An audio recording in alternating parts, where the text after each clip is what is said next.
Cheers, everybody, and welcome to the Driver Recruiting Happy Hour podcast. With me, as always, is the president of Ten4 Recruiting and a former snake milker for the Chattanooga Zoo, Matt Beach. Beach, why'd you get out of that line of work? Man, I don't have a response for that. I was not ready for that. Were you fired?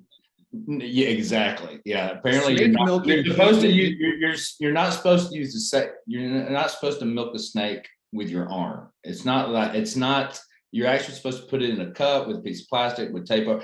I mean, and then milk the snake, but not like, well, let me milk it this way. But when people think milking a snake, it's not, they don't have, like a cow would. And I thought that was really the first part. So I went to the very back end of the snake going, where's it at? And they're like, are you serious? So no, looking for the udder. Yeah, there wasn't.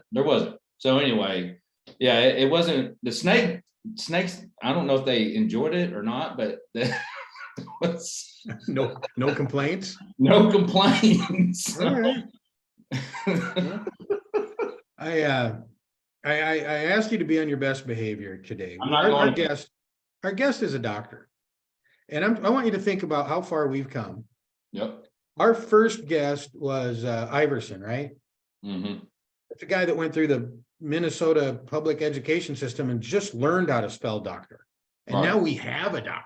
Yeah, we're big time. So, I mean, holy cow. Let's pick his brain, find out what's going on with him, and introduce Dr. Mark Manera. Mark, good morning. Hey, good morning. Thank you. I feel like we have so many mutual friends that it's crazy it's taken this long for all three of us to get on a call, but I'm really excited for the podcast. Yeah, and you might lose some friends over this. Yeah, exactly. It's happened before. People will shun you after this performance here. Mm-hmm. Mark, you're based out of St. Louis? I'm in St. Louis. What about both of you? I'm in Iowa. Matt is in Chattanooga. Just on the outskirts of Chattanooga. Cool.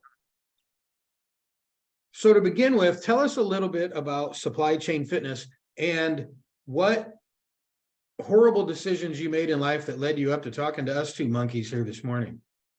Yeah. So like you mentioned, my background, I'm a doctor of physical therapy, and kind of growing up did not have any ties to transportation or trucking at all. Both my parents were in the medical field, and that's kind of how I got into physical therapy. But going through school, graduated, working in a physical therapy clinic, had the opportunity to rehab a ton of drivers and really see firsthand what 20, 30 years behind the wheel can do to someone if they don't make their health a priority. And I'm not sure if either of you have been to physical therapy before. Have you guys?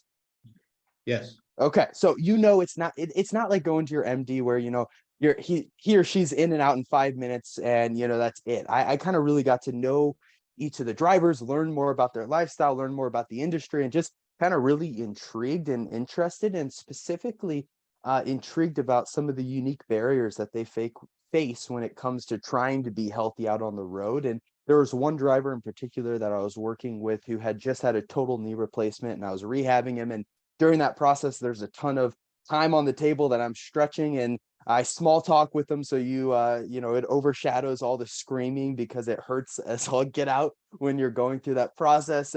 But really just talking to them, learning, hearing some probably big fish stories of his 37 years out on the road, and just really intrigued about some of the lifestyle. And he was, now I know, a typical driver he was obese. He actually had to lose weight to have that surgery, but diabetic. And he was, trucking and diesel was in his blood. He had been out on the road for 37 years, and that was the only thing he's ever done. And so just kind of hearing how much he loved the industry, but also the sacrifices he's made from, being out on the road OTR, away from his kids and family throughout those years. And that intrigued me to go look a little bit deeper into the health and fitness of drivers, and just really shocked when I saw some of the stats on, 70% of drivers are obese, 1 in every 7 have type 2 diabetes. And then the kicker to me that was the scariest and craziest was that as a truck driver, your life expectancy is 16 years less than the average population.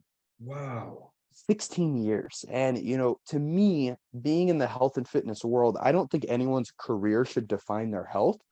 But the experience I saw in the clinic, and then as I've gotten deeper and deeper into it, the more and more I talk to drivers is that's how I feel like is happening in trucking is defining a lot of drivers' lives. And when you look at it from an industry-wide standpoint, I think the health of drivers is affecting everyone, but it's this taboo topic within the industry that's just kind of easier to sweep under the rug and not do anything about it.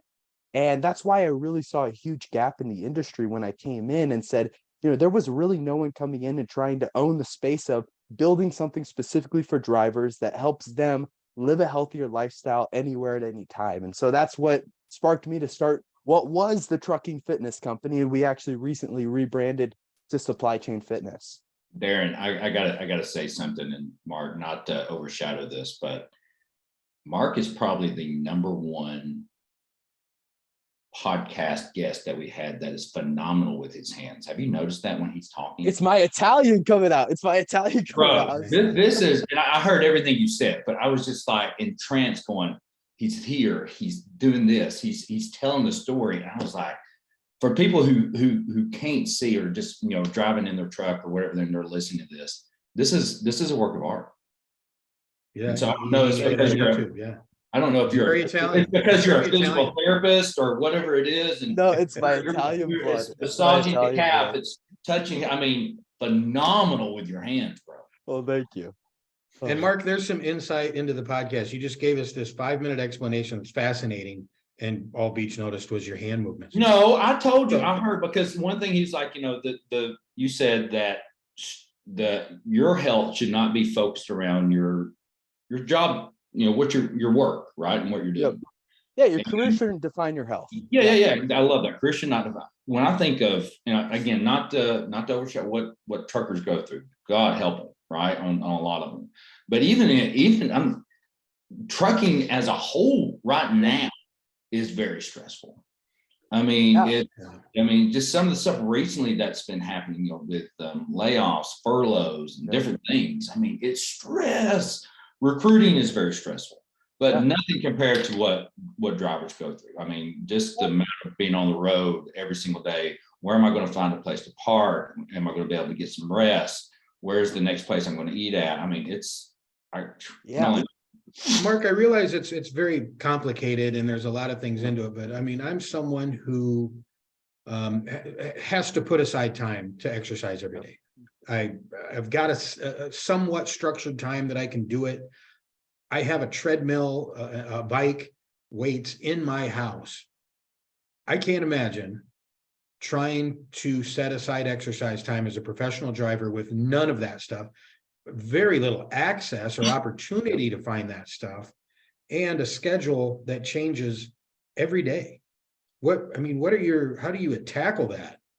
Yeah, no, I mean, and before I kind of go on to that rant, I did want to just, Matt, what you just said there, I completely agree. I think the demands of this industry are really tough, regardless of if you're in the truck or if you're in the office or the warehouse or the shop, regardless. And that's kind of why we made that transition, from trucking fitness company to Supply Chain Fitness, and building out programs for the whole organization so everyone can speak the same language, but there's a personalized program that fits your lifestyle with the driver at focus, because they live such a different lifestyle. And, Darren, what you were mentioning on, the fact of there's a lot of barriers that get set up for a driver out on the road. If it's hours of service, if it's their, maybe they have a dedicated route and they kind of know where they're at, but a lot of people just all over the place in different place every single night. And then you have lack of access to a gym, lack of access to a lot of unhealthy, or, access to a lot of unhealthy food. There are some healthy options out there, but, fast food and Love's truck stops, it's really easy to take the easier route and grab the Snickers bar versus digging a little bit deeper and trying to find that healthier option there. And then, just the mental demands that being focused and on the road for 11 hours, being on the job for 14 hours a day can have. It sets people up to just, man, I want to just zone out and watch Netflix when I'm done working, instead of, going out for a walk or, going and doing some exercise. And so what I saw from day one is that, number one, like I said, we have to set something up that drivers can do anywhere at any time. They can do it in the back of their truck or outside of their truck, depending on where they're at. I was talking to someone who's in Manitoba, Canada the other day, and it's -30 degrees. So we're putting him in the truck workout. He didn't want to get outside and do the workout. But, there's a lot of people who do like to get outside, and, it's a mental clarity thing, especially during the summer or spring when it's a little nicer outside. But something that meets them where they're at, and it doesn't matter, they have everything ready to go when they put the truck in park and they turn the brakes off, versus saying, all right, now I have to find a gym. I have to now find a gym that has truck parking. Now I have to figure out what I need to do for my workout once I get to a gym. Okay, and now, I only have 20 minutes. I have to drive to the gym, do a workout in 5 minutes, and drive back. And it's all of these things that just makes it really easy for drivers to say, I'm not going to do it. And so what we've done, we've built an app that's right on the driver's phone. I call it, a personal trainer in their pocket, because they all have a one-on-one coach that they build that relationship with, that they get a personalized exercise and nutrition program for, that they can do. We've got programs from an exercise standpoint, like you mentioned, in the back of their truck. We give them all the equipment they need. So they all get a resistance band, and we do body weight exercises. We got stretching routines. We got circuit-based stuff. We got some drivers who just want some accountability around going for a daily walk every single day. And then, on the nutrition side of things, we do a habit-based nutrition program, and we can go into that more if you want. But just in general, it's not, here's a meal plan, figure it out on the road. It's, hey, we understand it's really tough. For a lot of drivers, it's not you don't have to find the healthiest option. You just need to pick a little bit of a healthier option, right? One step in the right direction. And let's just focus on taking one step and building one habit at a time. And as that becomes a part of your day-to-day routine, let's stack other habits on top of it. And so like, I've got to go. First of all, I got to say this. My favorite candy bar of all time is a whatchamacallit. Now, I'm not saying we're not promoting. I'm sorry, is what? A whatchamacallit. Oh, do they still make those? Yes. I don't even think I've had one of those before. Well, you don't have those, Mark, right? You don't. No, Yeah. you don't. Now, when I think not a candy bar guy. When I think that's the problem. When I think of a truck driver and working out, first thing that comes to mind is and over the top and just working this, just like like one day like I'm driving down the road and I'm going to meet Bull Harley, whatever his name is, and I'm fixing to put him over the top and just working that and just a beast, just an absolute. So we had a TikTok video that used that clip that went viral, and we were like, how truck drivers think they need to work out, how they actually do it. We had clips of all of our members and stuff like that. But I guess the first part, we do not promote any drivers to do any health or fitness exercises while driving. Let's focus on the road and safety. I'm gonna put that out there. I get it. But so Mark, is walking enough? I mean, for somebody just starting out, I think a lot of it is, it seems overwhelming to think I have to start an exercise program. Yeah, definitely. I don't have time, but you say you've got programs. I mean, as simple as walking. Is that enough? Can you what's the phrase? You can't out exercise a bad diet. Is that? You know what?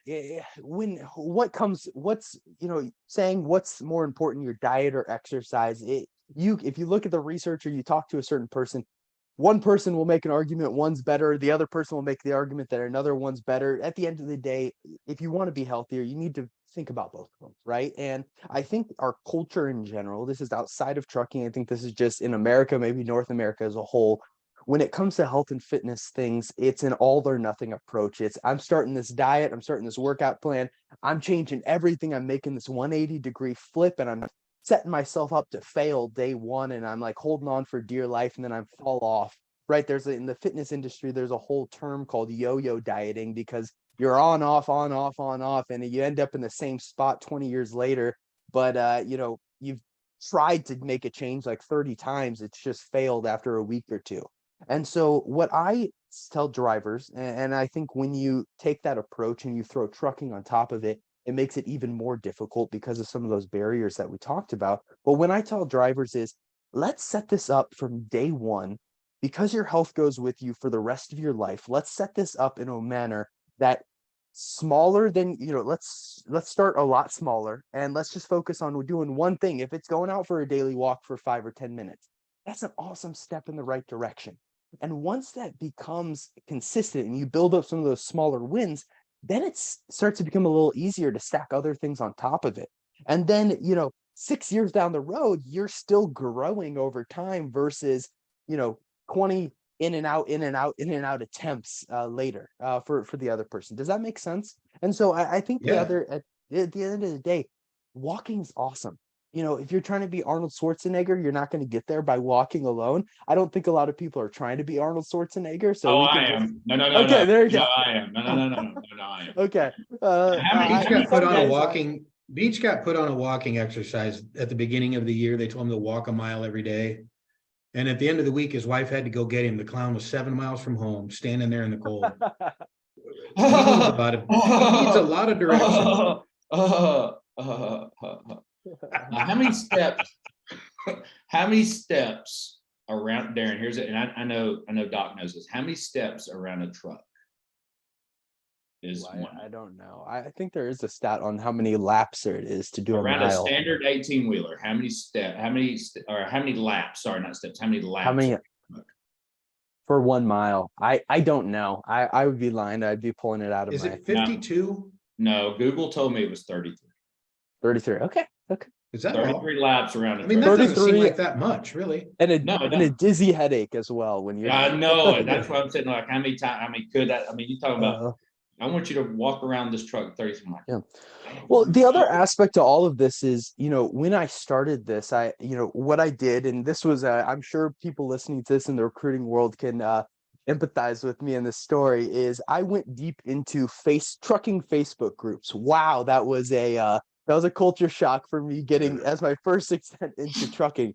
Did you need therapy? Yeah, I needed therapy as well. But I pulled out 20 different drivers from a bunch of these different groups and we did a beta test. And every single week I got on the call with them and I said, hey, I know the health and fitness side of things. I'm learning a ton about your lifestyle and the industry. Tell me how we can make this better. And at the beginning, all we did is we had an out of the truck program because I'm like, everyone wants to get outside of the truck. They want to do some exercises, blah, blah, blah. And I had this one female driver in the program, and she said, hey, at certain locations, I don't feel safe or comfortable from random people watching me at the truck stop to get outside and work out. Can I work out in the back of my truck? And so that was a great example of man, a lot of these drivers have great ideas. I never would have thought of that, or maybe I would have. It just would have taken me a lot longer because I'm a little thick-headed. But we created the Inside the Truck program, which has been actually our most popular program. A lot of drivers just like to do it in the privacy of their truck, or they're up in Canada in the winter and they don't want to get outside because it's negative 30 degrees. And so, yeah, I think it's all about just trying to meet drivers where they're at and give them something that feels personalized and makes it as easy for them to get into the routine of trying to be healthier. Mark, are you working traditionally with individuals? Or, I mean, I could see this being something that a trucking company would use as a retention tool. Like, hey, we're going to set you up with supply chain fitness to get you healthy.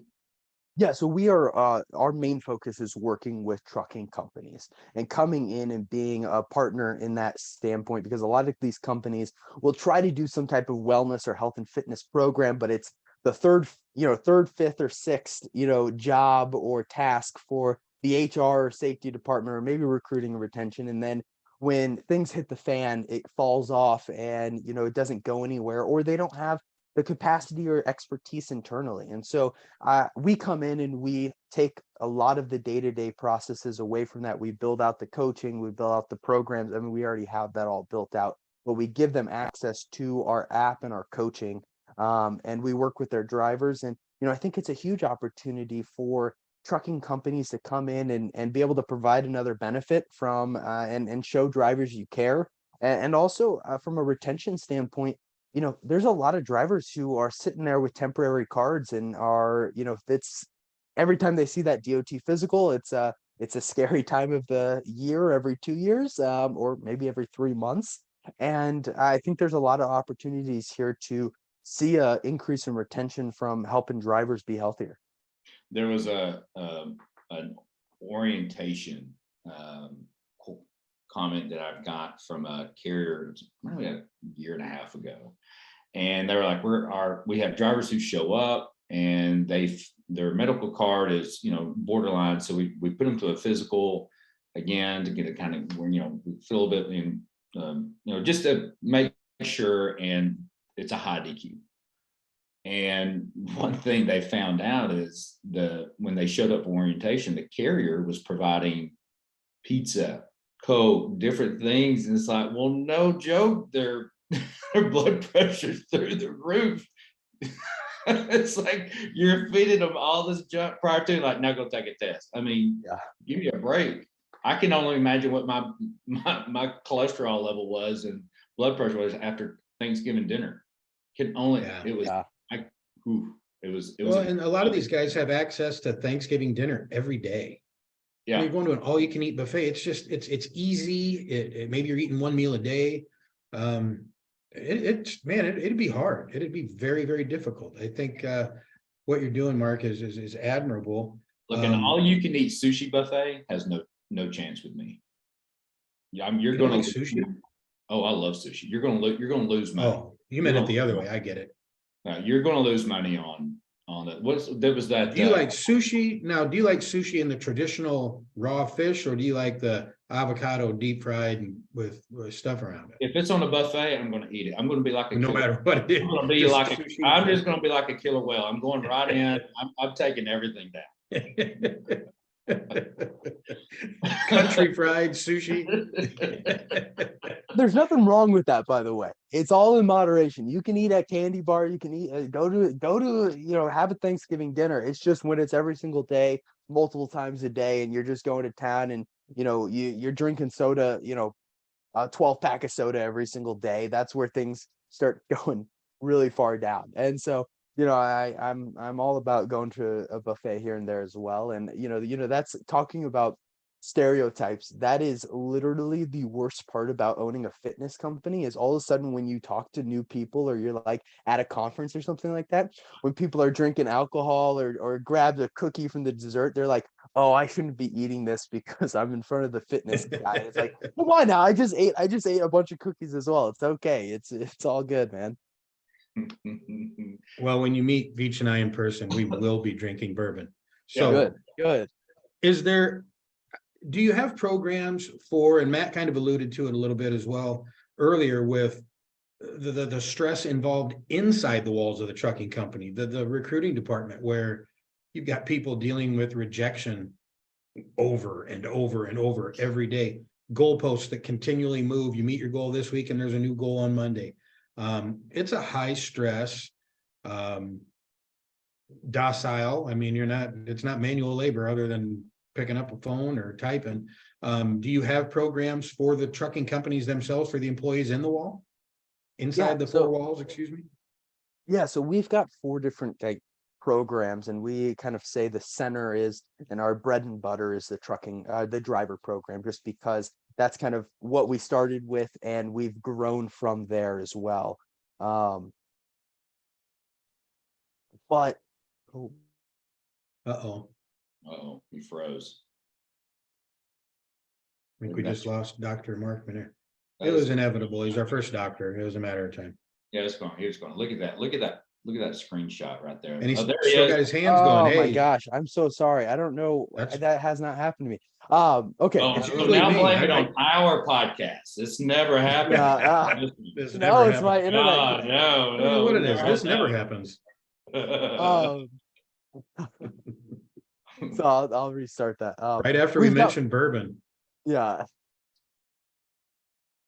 We've got 4 different programs. And our bread and butter is the trucking program for drivers, which is the one that we started with. And why we started this whole thing is because drivers just have such a different lifestyle. But like I was mentioning earlier on, is that, the demands of this industry, and just as a whole, trucking companies don't just have drivers, they have different divisions. And if you're really wanting to take this seriously, it needs to be treated like safety culture, where everyone in the organization is speaking the same language, and we're all trying to, work together to, make some of these changes. And so what we've developed is a program for office staff, a program for the warehouse, and also a program for the shop. And so now when we come in and work with a trucking company, we have a program that's built for the lifestyle of all these different divisions of your company. And so if you're in the recruiting division, yeah, we've got a program to help you exercise at home, to help you, bring healthier snacks to the office, or, build healthy meals wherever you're at. If it's, the pizza party at the office, or,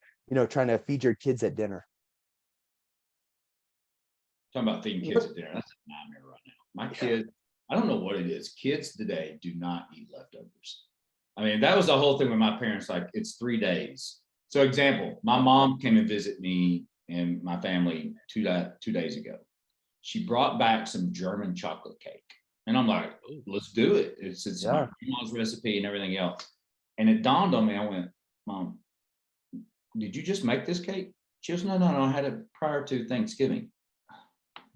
She's had this in her fridge for 2 weeks. She's like, oh, it's still good. It's something like, no, when you leave, I'm throwing this in the trash. I mean, but still, that's how you're going to eat until every bit of it's gone. My kids won't eat leftovers. They have none.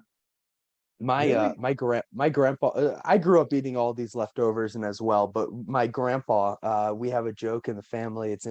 He born in Czechoslovakia, went through World War II and like in that area and all this other stuff. So not, food was something that, he didn't have plenty of it growing up. And so it's very close to him. And so growing up when I was a kid, he used to make this thing called poison soup, we would call it, where he would just at the end of the week put all the leftovers into a soup pot and make a soup and just go to town. And so that is like I never had poison soup, but I ate plenty of leftovers. You're going to have to make it. No. You got to make some poison soup. I got to see this. That needs to be a TikTok video. I don't think so. There you go. I'm going. So, Mark, what's your upcoming schedule? Are you going to be at any conferences, trade shows, that kind of thing in 2023?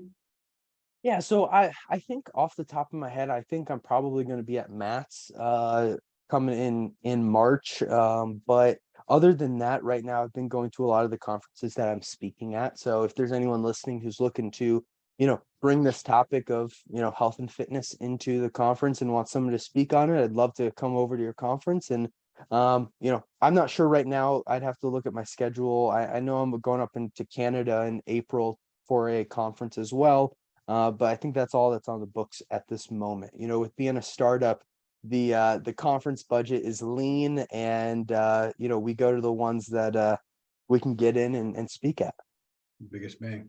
So how can people reach you online, or what's the best way for people to get in touch with you? Hopefully this generates some movement towards what you do and some questions, and maybe it's something we all need to take a look at in 2023 is trying to do a little bit better health-wise and promoting health-wise for the trucking industry. How do people get a hold of you? Yeah, so supplychainfitness.com on all social medias, Facebook, TikTok, LinkedIn, Twitter, Supply Chain Fitness, we're on there. I'm really active on LinkedIn at Dr. Mark Manera. And my email is mark@supplychainfitness.com, and I'd love to talk. Hey, we just got a comment from one of our listeners that said that we've been doing a calorie counter on Dr. Mark Manera, and it says that based on his hand motion and movement, Dr. Mark Manera has burned 120 calories. Nice. Let's go. Good job. Mark lost 7 pounds during this while I ate 2 donuts. That's impressive. I'm telling you, you guys got to try the stand-up desk while podcasting. It'll be a game changer. You know what? That's going to be something I'm seriously looking for. I'm gonna do that. I should just stand more while I work. Period. Just stand. I can't do concentrated research or typing or doing even emails when I'm standing. I don't know what it is. It might be my ADHD. I need to sit and just focus. But when I'm here and talking, it's so much better. Well, Mark, we sure appreciate you coming on and talking with us. Matt, we appreciate you not showing him the rash you wanted him to look at. But offline, Mark, please make sure you stay offline. I got to show you something.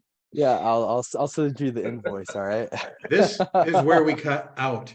All right. Thank you for having me. Thanks, everybody. Be safe and keep on trucking. Thanks, Mark.